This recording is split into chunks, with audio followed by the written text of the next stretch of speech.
Ashes into Light, a novel by VMS, Chapter 7. The husband's claim. The house was quiet one Sunday afternoon. Raga was folding clothes while Arjun lay on the floor building a fort out of old cardboard boxes, and the fan creaked about him, stirring the warm air. Then came the knock, a heavy, familiar sound that made Raga's stomach churn and tighten, and not till she opened the door, and there he stood, Hari, her estranged husband. He looked almost the same, tired eyes, neatly pressed shirt, the faint smell of aftershave, but there was something harder about him now, a new weight in his voice as he said, I came to see my son. Raga stepped aside reluctantly. Arjun jumped up with a smile. Appa, he cried, running to him. Hari lifted him briefly, but his eyes never left Raga. Over tea, the conversation turned sharp. You have been busy, Hari said, his tone accusing. I hear things people talk. Raga stiffened. What things? That you are planning to run off abroad with my son. His words dropped like stones. Her throat went dry. She hadn't told a soul outside the school office. And her travel agent, how did he know?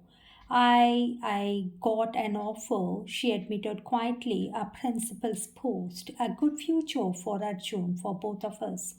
Hari leaned forward, his eyes narrowing. Without my permission, do you think you can just snatch my child and disappear to another country? He is my son too. Raga said, her voice trembling but firm. I have raised him. You only come with it suits. If it suits you, you are just a visitor. Enough. Hari slammed his cup on the table. Arjun flinched. You think you can erase me? No. If you try to take him abroad, I will stop you legally, socially, any way I can. That night, after Hari left, Raga sat in the dock with her head in her hands. Arjun came to her side. Amma, Appa was angry. Are we still going? She hugged him tightly. Yes, Kana, we are going no matter what happens. But inside, her heart quivered.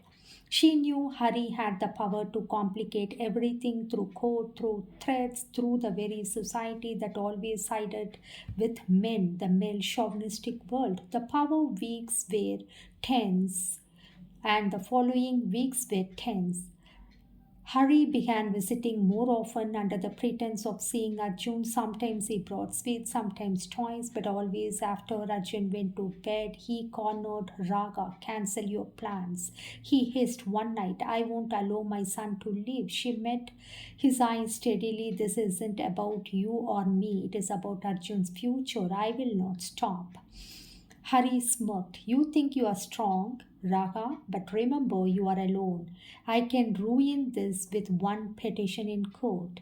The words chilled her, yet in that moment a strange defiance rose within her. She had survived for worse. If the law and society were weapons in his hand, then courage and persistence would be hers. Still, doubt gnawed at her.